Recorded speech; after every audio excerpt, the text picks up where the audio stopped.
வச்சுட்டு அது ஒரு 2 மினிட்ஸ் விட்டுட்டு அதுக்கப்புறமா நார்மல் ப்ளைன் வாட்டரில் வந்து நீங்கள் காலை வாஷ் பண்ணிவிட்டு வந்துக்கோங்க.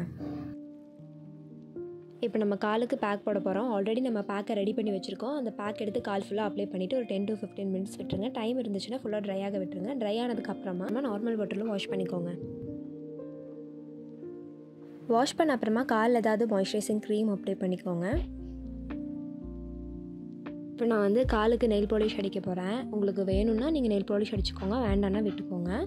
உங்களுக்கு வீடியோவில் கேமராவில் எப்படி டிஃப்ரென்ஸ் தெரியுதுன்னு எனக்கு தெரியல, பட் ஆனால் நேரில் செம்ம ரிசல்ட் கொடுத்துருக்கு. இனி ஒரு வாரத்துக்கு பார்த்தீங்கன்னா நம்ம காலில் வெள்ளையாக வரும் இல்லையா, இந்த ட்ரை ஆகிறனால அதெல்லாம் வராது சீரியஸ்லி. இந்த மாதிரி இன்னும் யூஸ்ஃபுல்லான நிறைய வீடியோஸ் வேணும்னா கமெண்ட் பண்ணுங்கள். மறக்காமல் சப்ஸ்கிரைப் பண்ணுங்கள். இந்த வீடியோ பிடிச்சா லைக் பண்ணுங்கள், ஷேர் பண்ணுங்கள், கமெண்ட் பண்ணுங்கள்.